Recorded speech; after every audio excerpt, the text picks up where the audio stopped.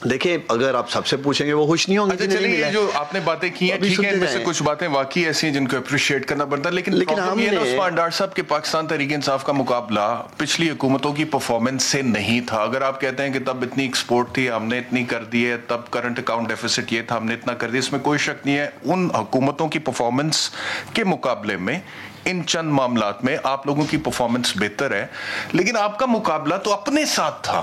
آپ لوگوں نے کہا تھا نمبر 1 لاکھوں گھر بنائیں گے, آپ لوگوں نے کہا تھا کروڑوں نوکریاں دیں گے, آپ لوگوں نے کہا تھا انسٹیٹیوشنل ریفارم ہوگا, آپ لوگوں نے کہا تھا گورننس ٹھیک ہوگی, آپ لوگوں نے کہا تھا پولیس سیاست سے پاک ہوگی, آپ لوگوں نے کہا تھا کرپشن ختم ہوگی, آپ لوگوں نے کہا تھا انصاف ہوگا. اس میں سے کتنا کچھ اچیو کیا ہے 3 سال؟ دیکھیں اس چیز کے لیے ایک تو پہلے آپ کو چلیں میں جابس کی بات کرنا چاہتا ہوں. آپ کے سامنے کرونا پینڈیمک نے پوری دنیا میں تباہی کر دی ہے. لاکھوں نہیں کروڑوں لوگ, 25 کروڑ کے قریب کی فگر تھی جو میں نے پچھلی کوئی چند ماہ قبل دیکھی تھی. مہنگائی کرونا کی وجہ سے ہوئی ہے. پوری دنیا کی رپورٹ شائع ہو جائے کہ 40% مہنگائی, گلوبل انفلیشن جو رپورٹ شائع کی ہے UNDP کی اٹھا کے دیکھ لیں, 40% مہنگائی تو پوری دنیا میں ہوئی ہے. احتشام مریض پہ تو نہیں رہتے, وجہ سے ہوئی ہے وہ کرونا پینڈیمک کی وجہ سے ساری دنیا میں آئی. میں آتا ہوں مہنگائی ہوئی ہے, لیکن آپ لوگ کہتے ہیں کہ تیل کی قیمتیں بڑھ گئی ہیں, آپ نے بڑا زبردست سوال کیا. 2 وجوہات, آپ کسی اور طرف لے گئے. ریجن میں اس طرح سے مہنگائی نہیں عثمان ڈار صاحب جس طرح سے پاکستان میں یہ کھانے پینے کی. آپ نے مجھے 1 منٹ دینا ہے, ایک کمپیریزن میں آپ کو 2 منٹ دوں گا, لیکن یہ سن لیں. اگست 2018 دودھ 85 روپے, اگست 2021 دودھ 112 روپے فی لیٹر, اگست 2018 گھی 150 روپے فی کلو, اگست 2021 گھی 330 روپے فی کلو, اگست 2018 بڑا گوشت 375 روپے فی کلو, اگست 2021 بڑا گوشت 544 روپے فی کلو, اگست 2018 مٹن 784 روپے فی کلو, اگست 2021 مٹن 1120 روپے فی کلو, اگست 2018 ڈالر 123.33 روپے, اگست 2021 ڈالر 166 روپے پر, اگست 2018 20 کلو آٹا 700 روپے, اگست 2021 20 کلو آٹا 1334 روپے پہ, اگست 2018 چینی 85 روپے فی کلو, اگست 2021 چینی 105 روپے فی کلو, برائلر مرغی انڈے the list is long. بس ٹھیک ہے, آپ نے 2 منٹ مجھے دیں. مہنگائی سے بات کروں. دیکھیں 2 چیزیں ہیں, ایک جنرلائز مہنگائی ہے آپ کی انفلیشن, اور ایک آپ کی کھانے پینے کی چیزوں پہ جیسے آپ بات کر رہے ہیں. دیکھو جو جنرلائز ہے 4 چیزیں, ایک تو ایڈ ہوئی ہے چوتھی کرونا جس کو میں کہہ رہا تھا. مین آپ دیکھیں آپ کی بجلی مہنگی ہوگی تو اس کا اثر مہنگائی پہ آئے گا نا. تو احتشام یہ جو بجلی مہنگی کر رہی ہے گورنمنٹ, تو مہنگے منصوبے جنہوں نے لگائے ان کو لینا میرے ساتھ پروگرام میں. یہ مہنگے منصوبے تو وہ لگا کے گئے, ہم نے کیا کیا؟ اب مجھے پوچھا آپ نے سولوشن کیا کیا ہے؟ 10 ڈیم جو پرائم منسٹر عمران خان ہماری حکومت نے شروع کیے ہیں, اور جو کہ 10,000 میگا واٹ پیدا کریں گے, بجلی بھی اور پانی بھی آپ کے ایگریکلچر سیکٹر کو ملے گا, جو 6 سے 7 سال میں سستی بجلی پاکستانی کو ملے گی. یہ ہمارا سولوشن تھا. دوسری مہنگائی کی وجہ ہے آپ کا ڈالر, فارن ایکسچینج, جب پریشر آتا ہے, یہی current account deficit, foreign reserve, یہ سب کچھ وجوہات ہوتی ہیں آپ کے پیسے پہ پریشر پڑنے کے لیے. اس کا علاج کیا ہم نے, جو میں آپ کو کہہ رہا ہوں, ہزارہ کم کیا ہے, ڈالر کو سٹیبل کیا ہے, جو اس کا RER جو آپ کا ریئل افیکٹو ایکسچینج ریٹ ہے اس کے مطابق ڈالر آ جائے. ہم اس کے علاج کر رہے ہیں. لیٹس بی فیئر, پاکستانیوں کینسر زدہ معیشت تھی, اور cancer suppose to be death sentence, اور یار آپ ریڈیشن کرتے ہیں. سنیں کہ کینسر زدہ معیشت میں کھانے پینے کی اشیاء کی چیزیں کم, قیمتیں کم. بھائی میرے کبھی ڈائگنوز کیا ہی نہیں تھا, سب فگر فجنگ, سب غلط فیک رپورٹیں چل رہی تھی. یا ہم ریڈیشن, سن لیں ذرا, آٹا چینی دیکھیں یہ چیزیں, دیکھیں یا آپ کی اکانومی کو ریڈیشن کی جاتی, اس کو کیمو لگائی جاتی, اور اسے مرنے سے یعنی کہ ڈیفالٹ سے پاکستان کو بچایا جاتا.